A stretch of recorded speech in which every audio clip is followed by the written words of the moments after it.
Hello बच्चों, good morning, good evening, good afternoon, जब भी आप हमारा वीडियो देख रहे हो। ठीक है, चलिए तो आज हम केमिस्ट्री का वीडियो लाए हैं और आज हम इलेक्ट्रोकेमिस्ट्री का सेकेंड पार्ट लाए हैं। ठीक है, इसका फर्स्ट पार्ट काफ़ी दिन पहले पढ़ चुका था, कुछ प्रॉब्लम्स की वजह से मुझे वीडियो रोकना पड़ा था। इसका फर्स्ट पार्ट के बाद वीडियो रुक गया था। अब इस पर कोशिश करेंगे कि ये चैप्टर आपको पूरा अच्छे से पूरे कंसेप्ट जितने भी चैप्टर में हैं वो आपको क्लियर कर दें।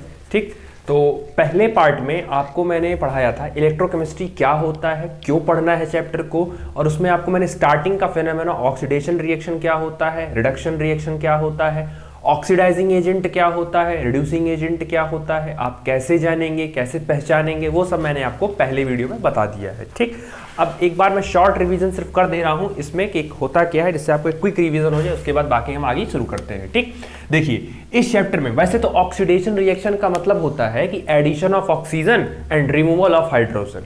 ऐसे ही रिडक्शन रिएक्शन का मतलब होता है एडिशन ऑफ हाइड्रोजन। ठीक, क्या बोला कि ऑक्सीडेशन का मतलब होता है कि एडिशन ऑफ ऑक्सीजन और रिमूवल ऑफ हाइड्रोजन।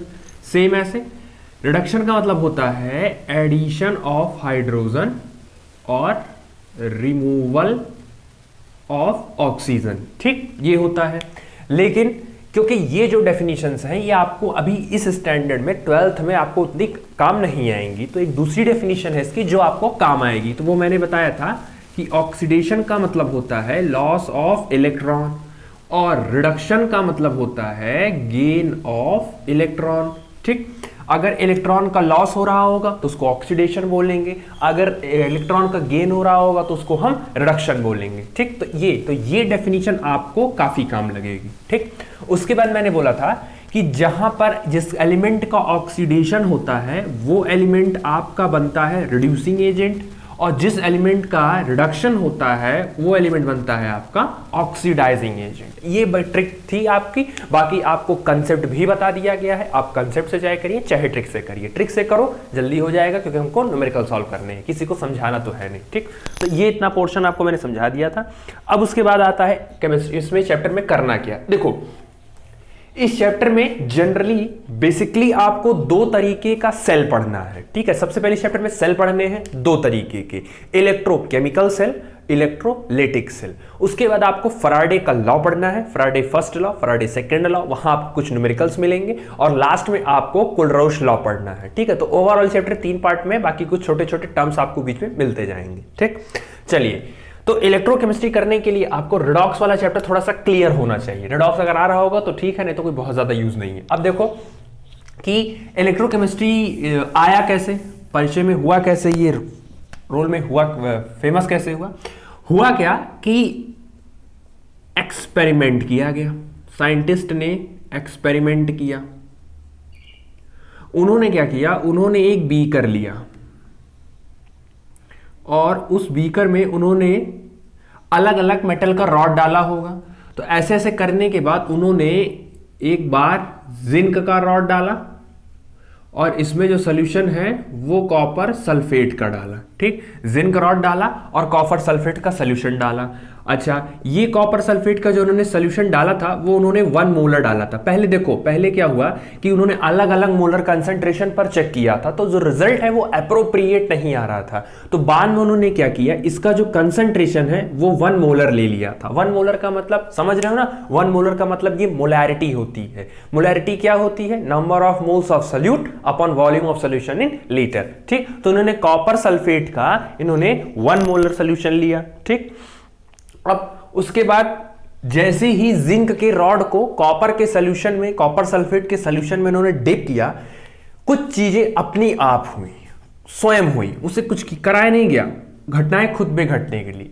देखा क्या गया कि ये जो जिंक का रॉड है ये धीरे धीरे थिन होता गया, मतलब रॉड जितनी मोटी थी, जो थिक थी, वो धीरे धीरे थिन होती गई। तो पहला तो ये हुआ। दूसरा क्या हुआ, इस बीकर का जो टेम्परेचर था वो धीरे धीरे बढ़ने लगा, हाई होने लगा। ठीक, तीसरी जो इसमें घटना थी, क्योंकि कॉपर सल्फेट जो होता है, अगर इसको हम पूरा लिखें तो ये होता है CuSO4.5H2O। आई थिंक आपको इसका नाम पता होगा, ये होता है आपका ब्लू विट्रॉल।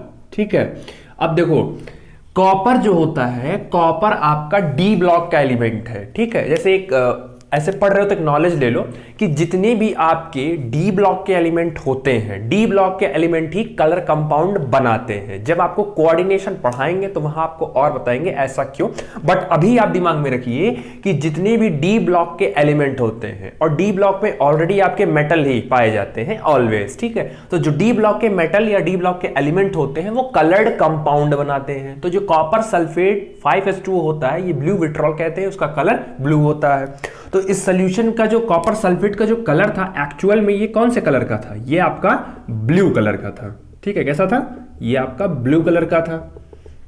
अब ये जो सॉल्यूशन का ब्लू कलर था, ये धीरे धीरे फेड अवे होने लगा, मतलब कि ये धीरे धीरे फीका पड़ने लगा। तो ये तीन घटनाएं उसमें घटने लगी। अब समझ में ये नहीं आ रहा था कि ये घटनाएं हो कैसे रही हैं और ये खुद कैसे हो रही हैं।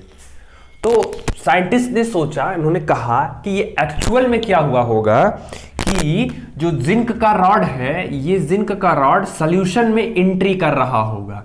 तो जिंक का रॉड सॉल्यूशन में एंट्री कर रहा होगा, जिंक अपने आप को चेंज कर रहा होगा, जिंक +2 इलेक्ट्रॉन, मतलब सॉल्यूशन में ये जिंक आयन के फॉर्म में बाहर निकल रहा होगा। जिंक रॉड है, ये जिंक आयन के फॉर्म में किस में आता जा रहा है? सॉल्यूशन में आता जा रहा है। सॉल्यूशन में आने से सॉल्यूशन का ब्लू कलर क्या हो रहा होगा? फेड अवे हो रहा होगा, ठीक। अच्छा, जिंक रॉड से जिंक आयन आने का मतलब यहां कोई रिएक्शन हुआ होगा। केमिस्ट्री में जब भी कोई रिएक्शन होता है तो या तो हमको उसको एनर्जी देनी पड़ती है या तो उससे एनर्जी निकलती है। दैट मींस या तो आपका रिएक्शन एंडोथर्मिक होता है या तो आपका रिएक्शन एक्सोथर्मिक होता है। यहां क्योंकि कंटेनर आपका हीट हो रहा था तो इसका मतलब ये रिएक्शन कैसा है? एक्सोथर्मिक है, क्योंकि हीट इवॉल्व हो रही है, हीट बाहर निकल रही है, ठीक। तो इसका मतलब ये रिएक्शन एक्सोथर्मिक था। तो यहां से ये क्लियर हो गया। अब जिंक रॉड थिन हो रहा है, जाहिर सी बात है कि यहां का जिंक जब सॉल्यूशन में आएगा तो यहां का जिंक खत्म होगा। अब यहां का जिंक अगर खत्म होगा तो धीरे धीरे जिंक की रॉड क्या होती जाएगी? पतली होती जाएगी, ठीक। तो ये कुछ घटनाएं यहां पे घटी थी। उसके बाद कि ये होगा कि ये रिएक्शन अच्छा खुद हुआ है, मतलब कि रिएक्शन अपने आप हुआ है। केमिस्ट्री में जब कोई भी रिएक्शन खुद से होता है बच्चों, तो उसको हम बोलते हैं this reaction is known as spontaneous reaction, ठीक है। 11th में थर्मोडायनेमिक्स पढ़ाया जाता था स्पॉन्टेनियस और नॉन स्पॉन्टेनियस। तो केमिस्ट्री में अगर कोई भी रिएक्शन स्वयं हो रही होगी तो उसको स्पॉन्टेनियस रिएक्शन बोलते हैं। अगर उसको कराने के लिए हमको हीट या एनर्जी या सप्लाई कुछ भी बाहर से एक एक्सटर्नल फैक्टर अगर हमको सप्लाई करना पड़ रहा होगा तो उसको हम नॉन स्पॉन्टेनियस बोलते हैं, ठीक है। जैसे आप टॉर्च में सेल लगाते हैं, टॉर्च में सेल लगाते ही आप टॉर्च आपका काम करने लगता है तो सेल आपका खुद काम करता है, तो वो स्पॉन्टेनियस होता है। जैसे साइकिल बैठते हो तो साइकिल खुद नहीं चलेगी, उसको पैडल मारना पड़ेगा, जब पैडल मारोगे तभी साइकिल चलेगी, तो वो नॉन स्पॉन्टेनियस रिएक्शन है। तो ऐसे जनरल डेली लाइफ केमिस्ट्री में भी बहुत सारे रिएक्शंस आपको होते हैं जहां आप लिखते हैं ना, जैसे बहुत से ऑर्गेनिक रिएक्शंस होते हैं जहां आप लिखते हैं एरो पर हीट लिखते हैं या कोई रिएजेंट लिखते हैं, तो वो किसी न किसी की जरूरत पड़ती है तब होता है। अगर खुद हो रहा हो, किसी की जरूरत नहीं है, तो वो स्पॉन्टेनियस हो गया। जैसे आप पढ़ने खुद से बैठ जाइए, पेपर आ रहा है, टेंशन हो रही है, अगर आप खुद से बैठ जाते हैं, स्कूल आते हैं, कोचिंग आते हैं और खुद से पढ़ने बैठ जाइए, this is called spontaneous reaction. आपको मम्मी पापा ने कहा नहीं, आप खुद ब खुद बैठ गए। लेकिन मोबाइल चला रहे हो, मम्मी बोल रही हैं रख दो मोबाइल, पापा बोल रहे हैं रख दो फोन, नहीं हम क्यों रखने वाले, हम तो नहीं रखेंगे। जब तक 3-4 बात सुना नहीं दिया जाएगा, बोल नहीं दिया जाएगा, तब तक नहीं रखेंगे। तो ये रिएक्शन खुद से नहीं होने वाली है। हम खुद से पढ़ने बैठ ही नहीं सकते। This reaction is called non spontaneous, ठीक है। तो कोई भी घटना अगर स्वयं से हो रही होगी तो उसको स्पॉन्टेनियस बोलते हैं, और कोई भी घटना अगर स्वयं से नहीं हो रही होगी तो उसको हम नॉन स्पॉन्टेनियस बोलते हैं, ठीक है। तो ये घटना एक्सपेरिमेंटली स्टार्टिंग में किया गया और यहां ये सब घटनाएं देखी गई और फिर यहीं से एक अनुमान लगाया गया कि यहां पे एक रेडॉक्स रिएक्शन हुआ होगा, ठीक है। जैसे ऑक्सीडेशन, भाई देखो जिंक ने इलेक्ट्रॉन लूज किया है तो ये जिंक ने अपना क्या किया है? ऑक्सीडेशन किया है। सेम ऐसे कॉपर सल्फेट तुरंत अपने आप को सॉल्यूशन में किस में ब्रेक करेगा? कॉपर +2 और SO4 2 माइनस में, ठीक। अब देखो एक चीज और देख लो कि अगर आपका fluorine, chlorine, bromine, iodine, carbonate, sulphate और नाइट्रेट, अभी तो इतना ही याद रखिए। अगर इनमें से कोई भी कंपाउंड, कोई भी एलिमेंट अगर आपको किसी भी के साथ मिल जाता है, दैट मीन्स वो चीज आपका सॉल्ट है। क्या बताया मैंने? अगर इसमें से कोई भी आपका किसी के साथ भी मिल जाता है तो वो सॉल्ट कहलाता है। बस याद रखना ये सारे के सारे हाइड्रोजन के साथ नहीं होने चाहिए, ठीक। जैसे सल्फेट देखो किसके साथ है? कॉपर के साथ है, तो इसका मतलब कॉपर सल्फेट क्या है? एक तरीके का सॉल्ट है, ठीक। ऐसे ही magnesium sulphate, aluminium chloride, sodium chloride, तो ये सारे के सारे चाहे जिसके साथ हो, बस ये हाइड्रोजन के साथ नहीं होने चाहिए, क्योंकि अगर ये हाइड्रोजन के साथ होंगे तो कुछ और हो जाएगा। जैसे मान लो अगर आपका SO4 हाइड्रोजन के साथ हो जाएगा तो ये क्या बन जाएगा? H2SO4 and this is a acid. Carbonate अगर आपका हो जाएगा तो ये क्या हो जाएगा? H2CO3 carbonic acid, this is a acid. लेकिन जैसे HCl, अच्छा तुम सोचो Cl अगर H के साथ होता है तो ये एसिड हो जाता है, लेकिन यही Cl जो सोडियम के साथ होता है तो ये सॉल्ट हो जाता है, ठीक। तो यही मैंने बोला कि जितने हैं कम से कम इनको नोट कर लीजिए कि ये जितने भी होते हैं अगर कहीं भी किसी के साथ भी मिलते हैं तो ये सॉल्ट होते हैं, ठीक। बस हाइड्रोजन के साथ नहीं होना चाहिए, ठीक। इतनी बात क्लियर हो गई। अब एक बात और, सॉल्ट की एक बहुत खास आदत होती है। सॉल्ट की खास आदत ये होती है कि सॉल्ट तुरंत अपने आप को डिसोसिएट कर लेता है सॉल्यूशन में। जाहिर सी बात है, सॉल्ट जब भी लाओगे तो आप उसको किसी सॉल्यूशन में, पानी में ही डिप करोगे या किसी भी सॉल्यूशन में ही रखोगे, सॉल्ट सॉल्यूशन में ही रहेगा। तो सॉल्ट जैसे किसी सॉल्यूशन में आता है वो तुरंत अपने आप को अपने आयंस में डिसोसिएट कर लेता है। सॉल्ट को बनाने के लिए उसमें एक पॉजिटिव होता है और उसमें एक निगेटिव होता है, ठीक। तो अब मैंने क्या बोला? SO4 देखो कॉपर के साथ है, SO4 कॉपर के साथ है, मतलब कॉपर सल्फेट एक सॉल्ट है। सॉल्ट है तो उसके अंदर क्वालिटी कौन सी वाली होगी? तुरंत अपने आयंस में ब्रेक होने की, तो वो कॉपर प्लस और SO4 माइनस में ब्रेक हो जाएगा, ठीक। अब देखो ये कॉपर प्लस क्या करेगा, और देखो जिंक जब अपना इलेक्ट्रॉन को लूज करके जब सोल्यूशन में जाएगा तो इलेक्ट्रोड पर क्या छोड़ के जाएगा? वो इलेक्ट्रॉन। और सॉल्यूशन में कॉपर प्लस का कंसंट्रेशन बढ़ता जाएगा, मतलब रहेगा क्योंकि वो डिसोसिएट। तो कॉपर प्लस को चाहिए इलेक्ट्रॉन, और ये इलेक्ट्रॉन उसको कहां मिलेगा?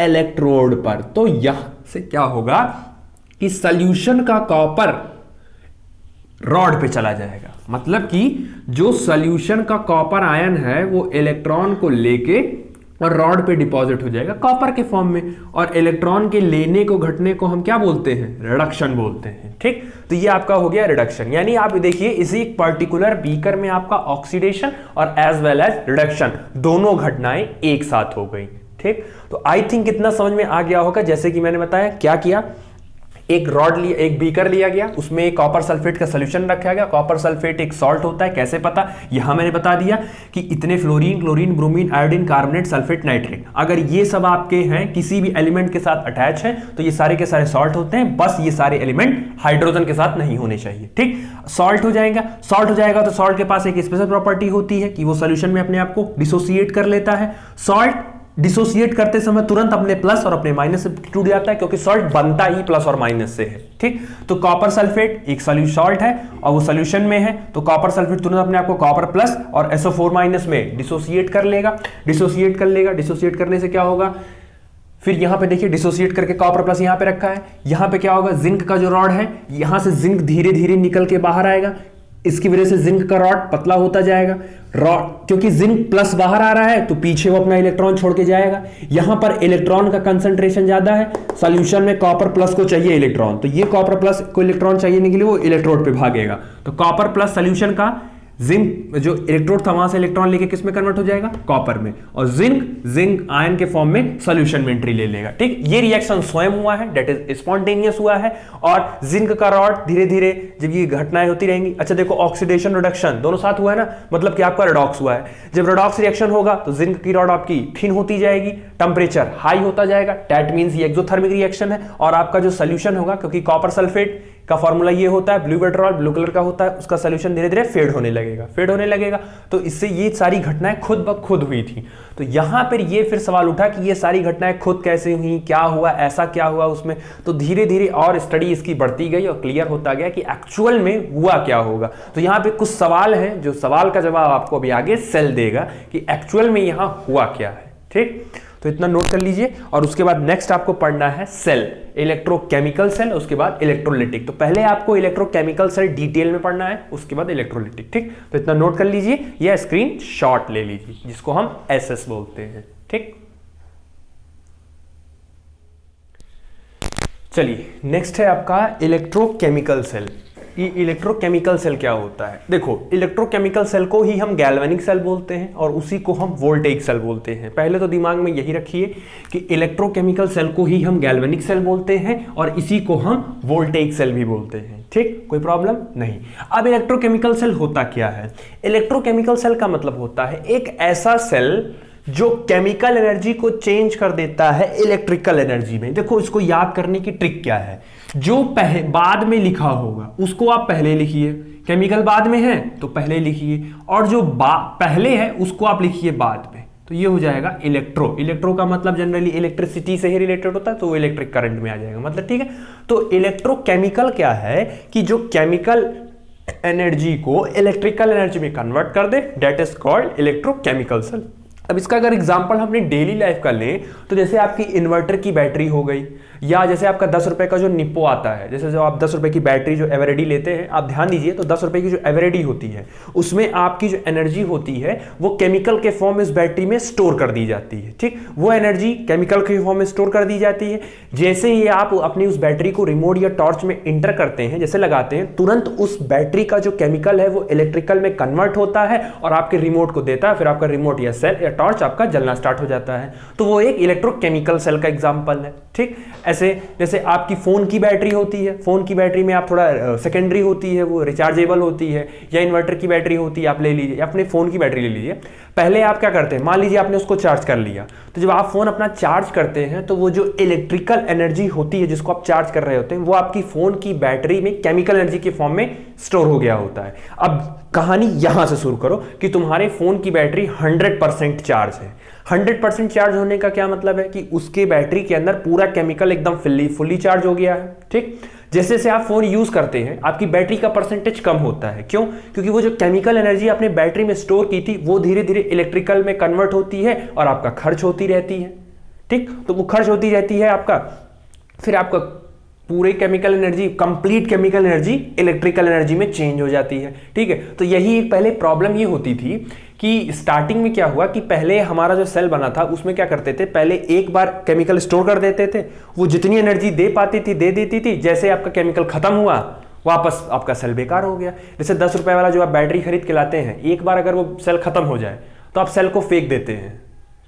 तो ये बोलता था ना डीमेरिट है कि एक बार लेकर आए और फेंक दिया। जैसे 3 रुपए की डॉट वाली पेन आती है, आप उसमें रिफिल भर नहीं सकते। एक 5 रुपए की पेन आती है जिसमें आप पेन इसमें रिफिल जो है आप उसमें कर सकते हैं, लेकिन जो 3 रुपए वाली डॉट पेन आती है आप उसमें इंक नहीं भर सकते हैं। तो ऐसे ही जो 10 रुपए की आपकी एवरेडी बैटरी आती है वो आप 10 रुपए दुकान से खरीद के लाए, लगाया, चलाना स्टार्ट कर दिया, महीने भर चला, खराब, उसका सेल का पावर खत्म, सेल खराब हो गया। तो ये सोचा कि लोगों ने सोचा होगा, साइंटिस्ट ने सोचा होगा ये सही नहीं है, कुछ ऐसा करे कि उसी को हम बार बार यूज कर सकें, उसी को रिसाइकल करते रहें। तब फिर बनाया गया सेकेंडरी बैटरी। जैसे जो आपका ये वाली बैटरी है जो आप 10 रुपए लेते, वो प्राइमरी बैटरी होती है, इसी चैप्टर में आपको पढ़ना है। फिर उसके बाद उन्होंने बनाया सेकेंडरी बैटरी। सेकेंडरी बैटरी का in the sense rechargeable battery, जिसको आप रिचार्ज कर सके। तो वहां क्या किया गया कि जैसे आपकी फोन की बैटरी हो गई, आप चलाते हैं, चार्ज होती है, डिस्चार्ज होती है, चार्ज होती है, डिस्चार्ज होती है। इन्वर्टर की बैटरी चार्ज डिस्चार्ज, तो वो उसी हिसाब से मैकेनिज्म सेट किया गया। तो आपको आगे पढ़ना है। ठीक है, तो अभी क्या है, इलेक्ट्रोकेमिकल सेल का मतलब क्या होता है कि केमिकल ऐसा सेल जो केमिकल एनर्जी को इलेक्ट्रिकल एनर्जी में कन्वर्ट कर दे, that is called electrochemical cell. Electrochemical cell को ही हम गैल्वेनिक सेल भी बोलते हैं और वोल्टेइक सेल भी बोलते हैं। ठीक, अब इलेक्ट्रोकेमिकल सेल में जो सबसे फेमस सेल है, सबसे जो नामी सेल है, वो आपका है डेनियल सेल। ठीक है, नाम याद कर लीजिए कि इलेक्ट्रोकेमिकल सेल का जो सबसे फेमस सेल है वो है डेनियल सेल, और इसको बनाने के लिए जिंक और कॉपर के इलेक्ट्रोड लगते हैं। ठीक है, याद रखना, जिंक और कॉपर के इलेक्ट्रोड लगते हैं।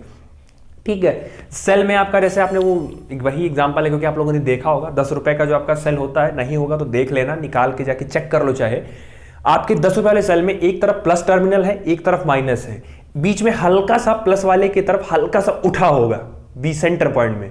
ठीक है। तो वो एक इलेक्ट्रोड होता है जो आपका सेंटर में एकदम एंट्री लेता है, तो वो क्या है उसमें केमिकल वो इलेक्ट्रोड का काम करता है, ठीक है। तो डीएनए सेल को बनाने के लिए 2 इलेक्ट्रोड की जरूरत पड़ती है, एक इलेक्ट्रोड जिंक का, एक इलेक्ट्रोड कॉपर का। ऐसे ही निकल और सिल्वर सेल भी होता है, क्रोमियम और लेड सेल भी होता है, मतलब इसमें आपका निकल और सिल्वर का इलेक्ट्रोड रहेगा, इसमें आपका क्रोमियम और लेड का सेल इलेक्ट्रोड रहेगा।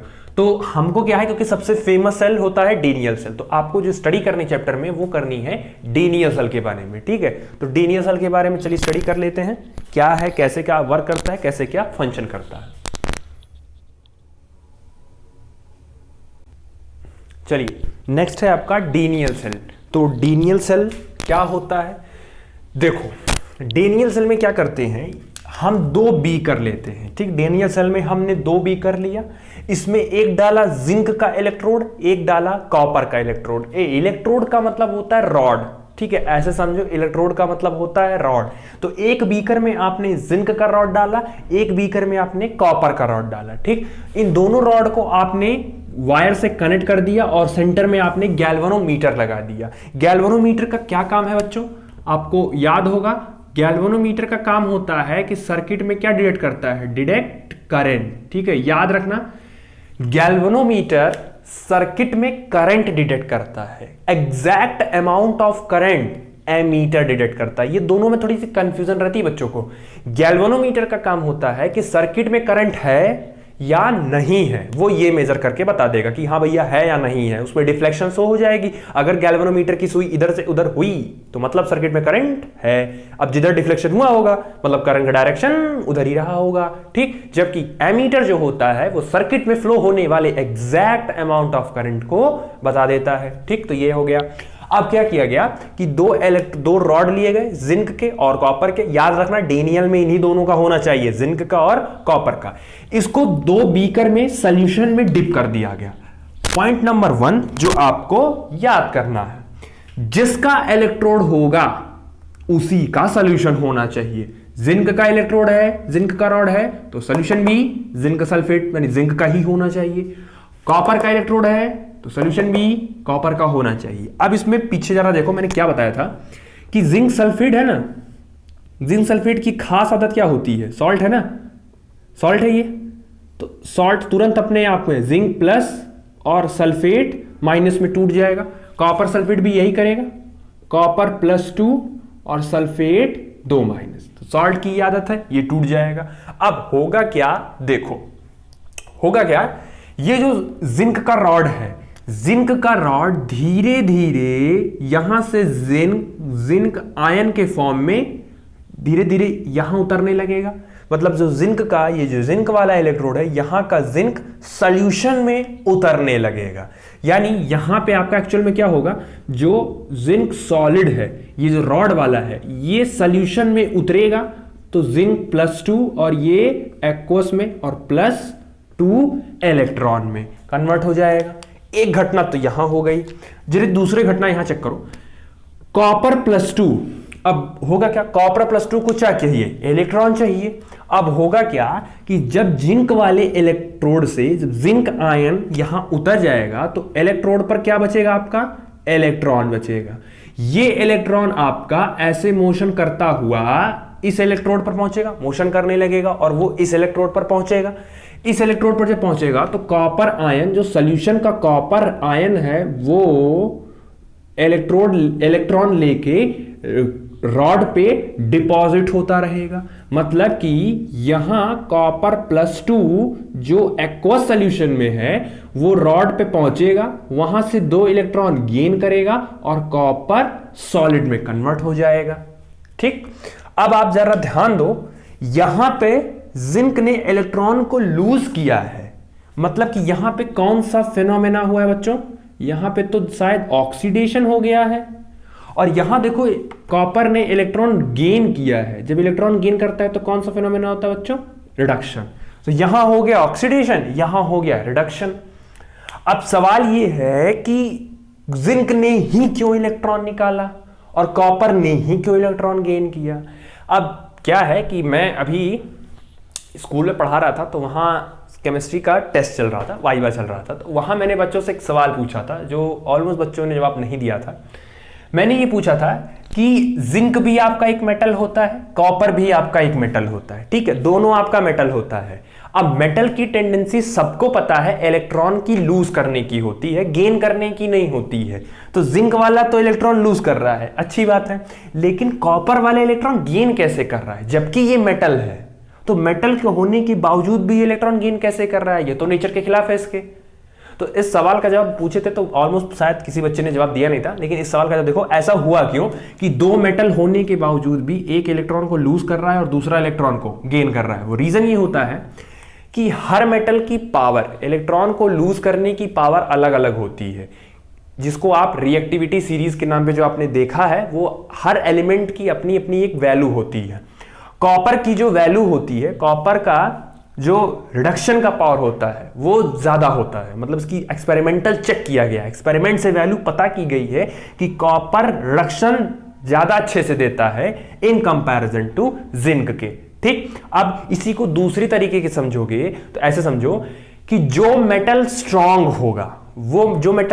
होगा, वो हमेशा इलेक्ट्रॉन को लूज करना फेवर करेगा। जो थोड़ा सा वीक पड़ जाएगा वो बेचारे को गेन करेगा। वो जैसे अगर आप बोलते हैं, जैसे मैंने आपसे पूछा लाइन छोटी है या बड़ी, तो आप नहीं बता सकते, लेकिन अगर इसके सामने एक ऐसे खींच दें, हाँ भाई अब छोटी हो गई, हाँ भाई अब बड़ी हो गई, तो एक कंपैरिजन का चाहिए। तो वैसे ही मेटल क्या है, मेटल जनरली इलेक्ट्रॉन को लूज ही करता है, ठीक है, अच्छी बात है, लेकिन अगर दो मेटल एक साथ आपको दे दिए जाए और इनमें से पूछा जाए कि बताओ कौन सा लूज करेगा कौन सा गेन करेगा, तो रुक के पहले देख लेना कि दोनों मेटल में कौन सा मेटल स्ट्रांग है। जो मेटल स्ट्रांग होगा, स्ट्रांग मेटल हमेशा इलेक्ट्रॉन को लूज करना पसंद करता है। जितनी जल्दी इलेक्ट्रॉन स्ट्रांग मेटल अपने इलेक्ट्रॉन को लूज कर देगा वो उतना ही अच्छा माना जाता है। तो जिंक और कॉपर में ज्यादा स्ट्रांग मेटल कौन सा है? जिंक। तो इसीलिए जिंक इलेक्ट्रॉन को लूज करना फेवर करता है जबकि कॉपर गेन करना। अब ये तो मैंने थ्योरेटिकली बताया, तो प्रैक्टिकली फिर इसकी वैल्यू चेक की गई कि कॉपर का रिडक्शन वैल्यू ज्यादा आता है इसलिए वो रिडक्शन फेवर करता है, और जिंक का ऑक्सीडेशन वैल्यू कम ज्यादा आता है इसलिए ये ऑक्सीडेशन करता है। ठीक, तो आप अगर ध्यान दीजिए तो जैसे ही आपका इलेक्ट्रॉन इधर से इधर मूव किया, अच्छा हमको पता नहीं था कि ये सब हुआ होगा, लेकिन जैसे ये घटना स्वयं होने लगी तुरंत गैल्वेनोमीटर डिफ्लेक्ट करने लगा, गैल्वेनोमीटर की सुई इधर डिफ्लेक्ट करने लगी। हुआ क्या, जैसे गैल्वेनोमीटर आपका ऐसे सेंटर में रहता है, ठीक है, ये इसकी एरो सेंटर में रहती है। जिंक के रॉड पर इलेक्ट्रॉन इकट्ठा हुआ, अब जिंक का रॉड पे जो इलेक्ट्रॉन इकट्ठा हुआ वो इलेक्ट्रॉन धीरे धीरे मूव करके इधर जाने लगा। इसका मतलब इलेक्ट्रॉन का मोशन इधर है, सबने पढ़ा है इलेक्ट्रॉन के अपोजिट में किसका मोशन होता है, करंट की, और गैल्वेनोमीटर उधर डिफ्लेक्ट करती है जिधर करंट होता है। तो गैल्वेनोमीटर क्या हुई, इधर डिफ्लेक्ट करके उसकी सुई इधर घूमी। अब इधर घूमी तो साइंटिस्ट ने सोचा कि इधर घूमने का मतलब है करंट इधर गया होगा, मतलब करंट का डायरेक्शन ये है, इसका मतलब इलेक्ट्रॉन का डायरेक्शन ये रहा होगा। अब इलेक्ट्रॉन का मतलब यहां से इलेक्ट्रॉन गया होगा, इसका मतलब इलेक्ट्रॉन किस पर है, इस वाले इलेक्ट्रोड पे, मतलब कि ये इलेक्ट्रोड आपका कैसा चार्ज हो जाएगा, निगेटिवली, और यहां से करंट निकल रहा है तो ये वाला इलेक्ट्रॉन कैसा चार्ज हो जाएगा, ये वाला इलेक्ट्रोड आपका पॉजिटिवली। ठीक है, ऐसे भी फिजिक्स की टर्म में समझ सकते हो भाई, करंट किधर से निकलती है, पॉजिटिव टर्मिनल से, तो सोचो ये पॉजिटिव टर्मिनल हो गया और ये नेगेटिव टर्मिनल हो गया। ठीक है, और इलेक्ट्रॉन उधर जा रहा है, इसका मतलब इस टर्मिनल पर पॉजिटिव वाला रहा होगा इसीलिए इलेक्ट्रॉन इधर जा रहा था। ठीक, अब जिस इलेक्ट्रोड पर माइनस होता है उसको नाम देते हैं एनोड, और इस वाले इलेक्ट्रोड का नाम हमने दिया कैथोड।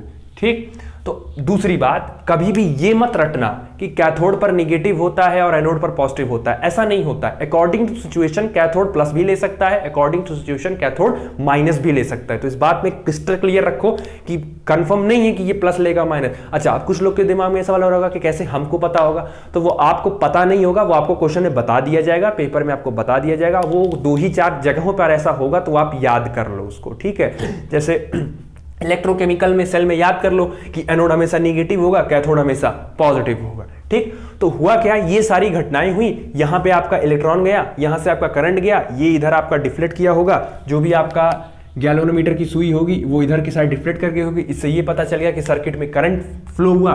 करंट फ्लो हुआ मतलब कि सोचो, देखो केमिकल था ना, ये तो इसमें केमिकल भरे थे, रॉड डाले थे, और केमिकल के फिल होने से देखो सर्किट में करंट फ्लो हो गया ना फ्लो। तो यहां इलेक्ट्रोकेमिकल जो भी केमिकल था उस केमिकल की वजह से सर्किट में करंट फ्लो हो गया। ठीक, अब इसमें याद क्या करना है, पहले ये देखो, आपका इलेक्ट्रॉन किधर से किधर गया, इलेक्ट्रॉन का जो मोशन है वो आपका एनोड से कैथोड की तरफ गया है। ठीक, और आपके जो करंट का मोशन है, करंट का मोशन कैथोड से एनोड की तरफ गया है। तो ये आप कहीं लिख लीजिए और इसको कहीं याद कर लीजिए, पेपर में पूछा जाता है कि डेनियल सेल में इलेक्ट्रॉन का मोशन किधर हुआ है, कैथोड टू एनोड या एनोड टू कैथोड। ठीक, दूसरा इलेक्ट्रॉन का मोशन करंट का मोशन कैथोड से एनोड हुआ है या एनोड से कैथोड हुआ है। तो ये बात आप याद रखिएगा। ठीक है, तो ये रख लीजिए या याद कर लीजिए। ठीक है, चलिए अब उसके बाद जैसे हमको याद कैसे रहेगा कि किस पे प्लस है किस पे माइनस है, क्या कैसे होगा, तो इसके लिए एक ट्रिक होती है जो हमें पढ़ाया गया था जब मैंने अपने टाइम पे पढ़ा था। तो मुझे एक ट्रिक पढ़ाई गई थी, ऑलमोस्ट यहाँ दिख रहा है या नहीं, और उसमें से बहुत से बच्चे इसको जान भी रहे होंगे, लोन। ठीक है, बहुत से बच्चे इस ट्रिक को जान भी रहे होंगे जो पढ़ लिए होंगे, दिख रहा है। चलो अब हुआ क्या, जैसे ये वाला समझ में आ ही गया होगा, तो इसको मिटा देते हैं, यहाँ इसको मिटा देते हैं, ये मिटा देते हैं।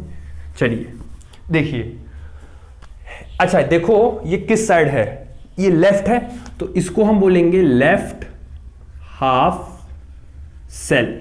ये हो गया आपका लेफ्ट हाफ सेल, क्योंकि पूरा डेनियल सेल दोनों सेल से मिलकर बनेगा, तो ये एक आधा सेल और ये एक आधा सेल, आधे आधे सेल को मिलाओगे तब पूरा डेनियल सेल मिलेगा।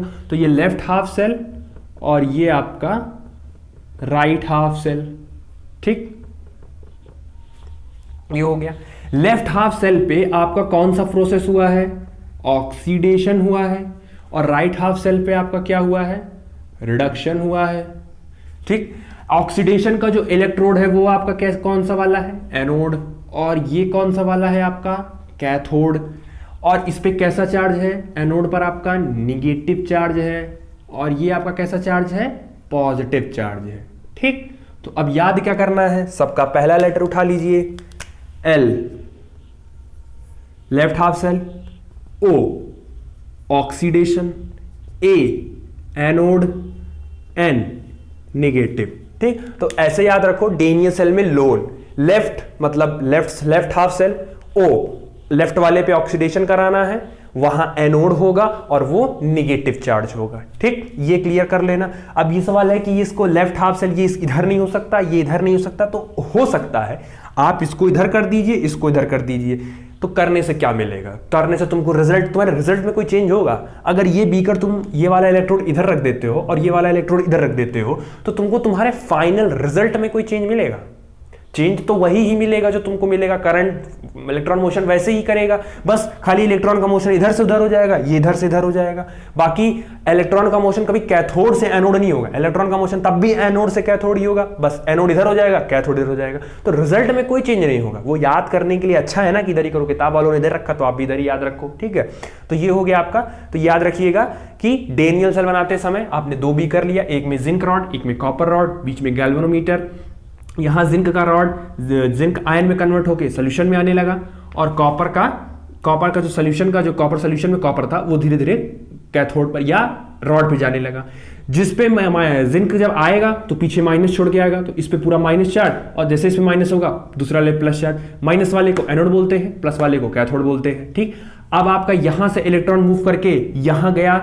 अब कैसे पता चला? क्योंकि गैल्वेनोमीटर इधर डिफ्लेक्ट किया, लेफ्ट साइड डिफ्लेक्ट होने का मतलब करंट इधर मतलब इलेक्ट्रॉन उसके अपोजिट गया होगा, इलेक्ट्रॉन मतलब इधर पॉजिटिव तो उधर इधर निगेटिव तो उधर वो पॉजिटिव रहा होगा, तो निगेटिव टू पॉजिटिव, तो ये हो गया। बाकी आपको बता दिया कि left half cell oxidation, anode negative. ठीक है, तो ये आपका जो कंप्लीट था ये आपका डेनियल सेल हो गया। ठीक, कोई दिक्कत इसमें? चलिए, तो ये देख लीजिएगा, इसमें जो क्वेश्चन होगा वो हम आपको नेक्स्ट वीडियो में करवा देंगे। ठीक है, तो इतना याद रखिए। अब उसमें इस डेनियल सेल में एक प्रॉब्लम आती है, तो हम प्रॉब्लम आज डिस्कस कर दे रहे हैं, इसका जो सॉल्यूशन है वो नेक्स्ट वीडियो में आपको बताएंगे। तो प्रॉब्लम क्या है इसमें जरा देखो, प्रॉब्लम क्या आती है, ये हो गया होगा प्रॉब्लम। देखो डेनियल सेल की प्रॉब्लम क्या है। प्रॉब्लम ये है बच्चों कि एक तो तुम्हारे सॉल्यूशन में तुमने जिंक सल्फेट लिया ही था, तो जिंक सल्फेट तुरंत अपने आप को किस में ब्रेक करेगा, जिंक +2 और SO4 2 माइनस में, ये तो ब्रेक करेगा। इसका मतलब आपके सोल्यूशन में जिंक आयन रहा होगा और कुछ सल्फेट रहा होगा। तो देखो 1 मोल इसके हैं 1 मोल इसके हैं, तो बराबर बराबर है। अब हो क्या रहा है, जिंक रॉड का भी जिंक सोल्यूशन में आ रहा है, मतलब सोल्यूशन में जिंक आयन और आ रहा है। तो अगर आप बात करें ओवरऑल, तो ओवरऑल मुझे बताइए जिंक आयन का कंसंट्रेशन सोल्यूशन में ज्यादा हो गया कि नहीं हो गया, यानी कि सोल्यूशन में प्लस का कंसंट्रेशन बढ़ गया कि नहीं बढ़ गया। भाई जितने जिंक सल्फेट वाला जिंक प्लस था उसको बैलेंस करने के लिए उतना ही सल्फेट तो था ही था, तो उसको बैलेंस कर दिया। लेकिन इसके बाद एक्स्ट्रा रॉड वाला जिंक भी तो सोल्यूशन में आ रहा है, इसको बैलेंस करने के लिए तो माइनस है ही नहीं। मतलब सोल्यूशन में ओवरऑल जिंक प्लस आयन या प्लस का कंसंट्रेशन क्या होता जा रहा है, बढ़ता जा रहा है।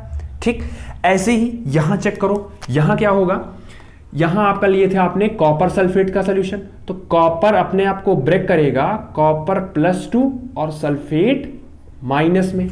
अब होगा क्या, कॉपर +2 तो धीरे धीरे रॉड पे चला जा रहा है, तो रॉड पे चला जाएगा तो बेचारे सल्फेट तो कहीं जा नहीं रहा भाई। स्टार्टिंग में जितना सल्फेट था उतना ही कॉपर भी था, तो उतने सल्फेट को कॉपर ने बैलेंस करके रखा था। लेकिन जैसे जैसे कुछ देर के बाद कॉपर सारा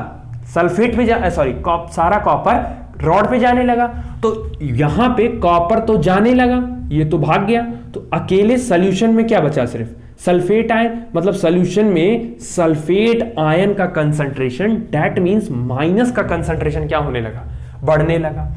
अब किसी भी सेल को, फिजिक्स में पढ़े होंगे, किसी भी सेल को काम करने के लिए आपको चाहिए होता है पोटेंशियल डिफरेंस। पोटेंशियल डिफरेंस का मतलब प्लस और माइनस बराबर में चाहिए, तब आपका काम करता है। तो अब क्योंकि जब पोटेंशियल डिफरेंस उनका इक्वल रहेगा, बराबर में प्लस और बराबर में माइनस होगा, तब आपका सेल न्यूट्रल होगा और वो फंक्शन वर्क या करंट को फ्लो होने देगा। फिजिक्स में पढ़ाया जाता है। लेकिन इस बीकर में प्लस बढ़ता जा रहा है, इस बीकर में माइनस बढ़ता जा रहा है, तो जो पूरे सेल की इलेक्ट्रिकल न्यूट्रलिटी है, पूरे सेल की जो इलेक्ट्रिकल न्यूट्रलिटी है वो भी डिस्टर्ब हो रही है कि नहीं डिस्टर्ब हो रही है। अब जब सेल की इलेक्ट्रिकल न्यूट्रलिटी डिस्टर्ब होगी तो सेल में करंट जो है वो फ्लो होना बंद हो जाएगा। तो होता क्या है, स्टार्टिंग के फेज में ये प्रोसेस स्टार्टिंग में चलता है, स्टार्ट होता है, कुछ देर तक चलता है, लेकिन उसके बाद तुरंत ये प्रोसेस रुक जाता है। रुक इसलिए जाता है क्योंकि इस वाले में प्लस बढ़ने लगता है, इस वाले में माइनस बढ़ने लगता है, कंसंट्रेशन बढ़ने लगती है, जिससे सेल की पोटेंशियल डिफरेंस बिगड़ता है, मतलब सेल का इलेक्ट्रिकल न्यूट्रलिटी बिगड़ जाता है, और बिगड़ने की वजह से सर्किट में करंट स्टॉप हो जाता है। ठीक, क्योंकि अगर सर्किट में पोटेंशियल डिफरेंस बिगड़ेगा तो करंट स्टॉप हो जाएगा। तो यही दिक्कत थी डेनियल सेल में। अब इस बढ़े हुए को कोई न्यूट्रल करने के लिए हमको किसी माइनस की जरूरत पड़ेगी, और इस माइनस को, बढ़े हुए माइनस को न्यूट्रल करने के लिए हमको प्लस की जरूरत पड़ेगी। तो इसके लिए हम एक सब्सटेंस यूज करते हैं, एक केमिकल एक सब्सटेंस यूज करते हैं, और उसका यूज हम अगले वीडियो में, मतलब ये रही आपका प्रॉब्लम कि ऑक्सीडेशन वाले में जिंक आयन बढ़ता है, रिडक्शन वाले में सल्फेट आयन बढ़ता है, जिससे वजह से सेल की न्यूट्रलिटी डिस्टर्ब हो जाती है और पूरा सेल आपका कुछ देर के बाद डेनियल सेल काम करना बंद कर देता है। और क्योंकि इसको अगर खुद से काम करना है तो ये प्रॉब्लम आप रिजॉल्व कर दीजिए, सेल आपका फिर से काम करने लगेगा। तो इस प्रॉब्लम को सॉल्व करने के लिए हमारे पास एक ट्रिक होती है, एक जुगाड़ होता है, जिसको हम बोलते हैं, हम यूज करते हैं सॉल्ट ब्रिज। ठीक, तो ये वो तरीका है, सॉल्ट ब्रिज वो एक तरीका है जिससे हम इस बढ़े हुए प्लस और माइनस को बैलेंस कर देते हैं और सेल की इलेक्ट्रिकल न्यूट्रलिटी को वापस से मेंटेन कर देते हैं, जिसकी वजह से करंट वापस फ्लो होता है और आपका सेल न्यूट्रलिटी मेंटेन हो जाती है। ठीक, तो इस सॉल्ट ब्रिज के बारे में हम नेक्स्ट वीडियो में पढ़ेंगे। बाकी जितना आज पढ़ा है, आज इसको ध्यान से एक बार पढ़ लीजिए, डेनियल सेल क्या होता है ये सब कर लीजिएगा, अच्छे से पढ़ लीजिएगा। ठीक है, और नोट्स इसमें से जो भी होगा आपको लगे कि बनाना होगा उसको बना लीजिएगा, और पढ़ाई करते रहिएगा। कोई डाउट होगा तो अगली वीडियो बता दीजिएगा। पढ़ाई करते रहिए। All the very best. Thank you.